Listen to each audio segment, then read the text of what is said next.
साथियों नमस्कार, मैं चाणक्य गुरु से संजय शास्त्री। आज हम करने जा रहे हैं उस महान व्यक्तित्व के विषय में चर्चा जो दलितों की एक बुलंद आवाज थी, दलितों के अधिकारों का सबसे बड़ा पैरोकार। मैं बात करने जा रहा हूं बिहार का एक महामना जिसका नाम था कर्पूरी ठाकुर। साथियों, कर्पूरी ठाकुर के संदर्भ में आज हम बात इसलिए कर रहे हैं क्योंकि दो बातें विशेष हैं। पहली, आज 24 जनवरी 2024 है, अर्थात आज से ठीक 100 वर्ष पूर्व बिहार के समस्तीपुर में गोकुल भाई ठाकुर व श्रीमती राम दुलारी ठाकुर के घर एक नन्हे से बालक का जन्म होता है। नाम निकाला जाता है उसका कर्पूरी ठाकुर। पहला तो कारण यह है कि आज 24 जनवरी है, अर्थात महामना का आज जन्म शताब्दी वर्ष है। दूसरी चर्चा हम करेंगे और धन्यवाद ज्ञापित करूंगा मैं चाणक्य गुरु परिवार की ओर से केंद्र सरकार को, महामहिम राष्ट्रपति महोदया को, जिन्होंने समाज की अंतिम सीमा पर, अंतिम छोर पर बैठे हुए व्यक्ति को यह शीर्ष भारत का सर्वोच्च नागरिक सम्मान दिया है। मैं धन्यवाद ज्ञापित करूंगा केंद्र सरकार का, जिन्होंने अनुशंसा की है और ऐसे महामना को भारत रत्न से नवाजा है जो अपने आप में वास्तविक रूप से अधिकारी था।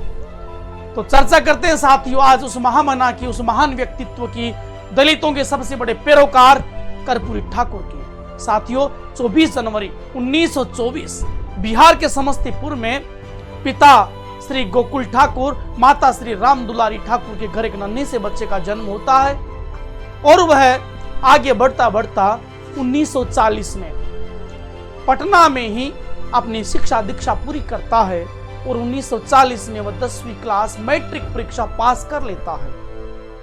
मैट्रिक परीक्षा पास करने के बाद कुछ दिनों के बाद, क्योंकि वह उसका जन्म, उस महामना का जन्म ब्रिटिश भारत में हुआ था, उस वक्त हमारे ऊपर ब्रिटेन अर्थात अंग्रेजों का वास था, अंग्रेजों का आधिपत्य हमारे ऊपर हुआ करता था। 1942 में मैट्रिक परीक्षा पास करते ही कर्पूरी ठाकुर भारत छोड़ो आंदोलन में कूद गए।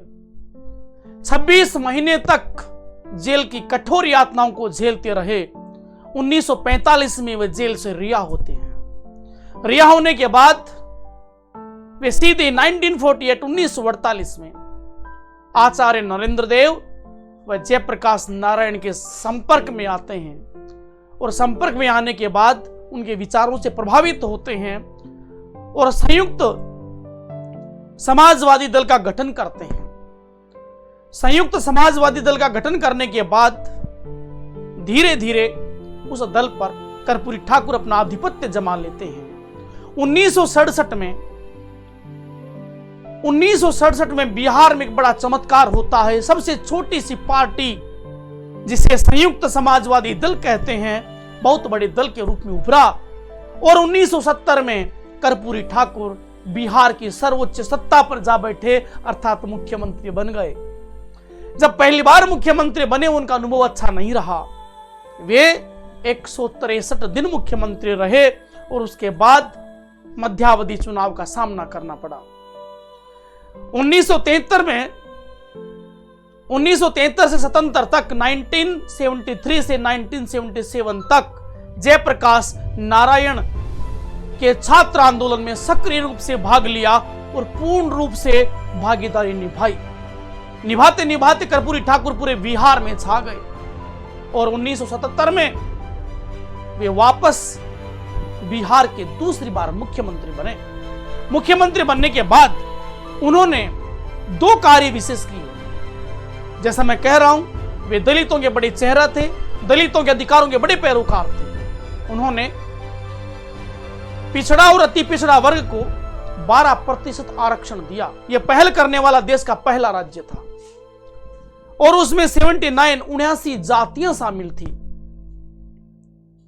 मुख्यमंत्री बनने के पहले टर्म में उन्होंने 10वीं क्लास तक की शिक्षा निःशुल्क कर दी और सेकंड टर्म में उन्होंने हिंदी की अनिवार्यता को कायम रखा और अंग्रेजी की अनिवार्यता को उन्होंने हटा दिया। साथियों, दो बार मुख्यमंत्री बनने वाला वह व्यक्ति एक साधारण परिवार का था और मुख्यमंत्री बनने के बाद भी साधारण ही रहा, उसका वाकया मैं आपको बताता हूं। एक बार जयप्रकाश नारायण का जन्मदिन था। सारे देश के, हमारे देश के सारे नेता पटना में जुटे। उस वक्त कर्पूरी ठाकुर का कुर्ता फटा हुआ था। चंद्रशेखर, जो बेबाकी के लिए जाने जाते थे, भारतीय राजनीति के जिन्हें अजात शत्रु कहते हैं, चंद्रशेखर ने कहा, रे नेताओं, हमें कुछ चंदा एकत्रित करने की आवश्यकता है जिससे कर्पूरी ठाकुर अपना कुर्ता सिला सके। सारे नेताओं ने वास्तव में चंदा दिया, लेकिन उदार मन देखिए उस मुख्यमंत्री का, उस महामना का।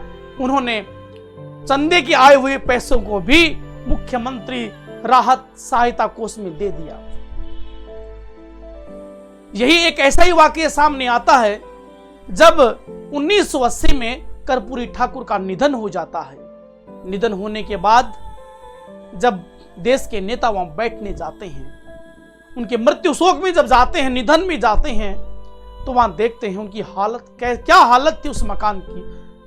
एक साधारण सा व्यक्तित्व, असाधारण व्यक्तित्व वाले व्यक्ति का साधारण सा मकान, ये देख करके वहां के नेताओं की स्थिति डोल जाती है। जहां लोग आज स्वार्थ की सत्ता करते हैं, स्वार्थ की राजनीति करते हैं, एक व्यक्ति राजनीति में आने के बाद 7 पीढ़ियों तक का इंतजाम कर देता है।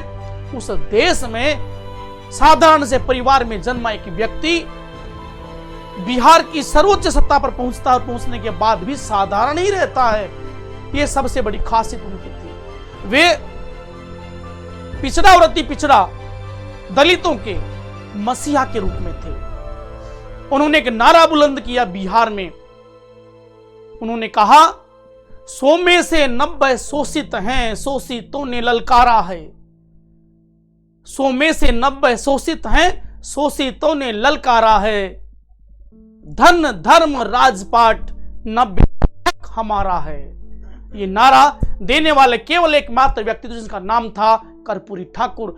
जब 1980 में निधन हो जाता है, निधन होने के बाद आज भी बिहार में भी प्रासंगिक बने हुए हैं। आज भी बिहार के राजनीति में वे प्रासंगिक बने हुए हैं। उनके नाम से राजनीति की जाती है। और मरणोपरांत 24 जनवरी 2024 को भारत के राष्ट्रपति हाउस से एक समाचार आता है और वो समाचार कर्पूरी ठाकुर को सच्ची श्रद्धांजलि अर्पित की जाती है।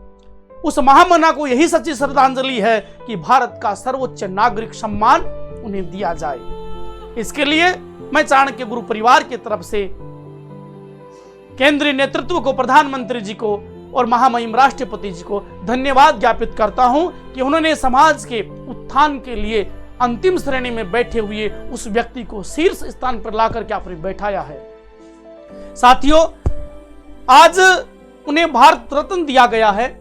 यह भारत रत्न संख्या के हिसाब से हम बात करें, ये 48 मिल चुके और अब वर्तमान में जो मिला है कर्पूरी जी ठाकुर को, वो 49वें नंबर का है। कौन से नंबर का है? 49वें नंबर का है। बिहार में कुल 4 लोगों को मिला है।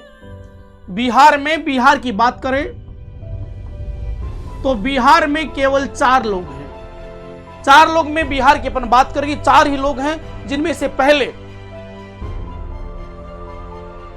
राजेंद्र प्रसाद, डॉक्टर राजेंद्र प्रसाद, दूसरा जयप्रकाश नारायण, तीसरा शहनाई वादक उस्ताद बिस्मिल्लाह खां और चौथा पुरस्कार यदि किसे मिला है वो कर्पूरी ठाकुर को मिला है। साथियों, भारत रत्न के संबंध में एक जादुई आंकड़े में आपके सामने लेकर के आया हूं, आप देखिएगा।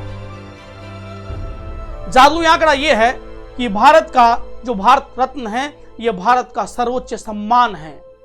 स्थापना 2 जनवरी 1924 में 1954 डॉक्टर राजेंद्र प्रसाद ने की थी। प्रथम बार मिला 3 लोगों को 1954 में, सर्वपल्ली डॉक्टर सर्वपल्ली राधाकृष्णन, सीवी रमन और भारत के, जैसा हम सभी जानते हैं, चक्रवर्ती राजगोपालाचारी।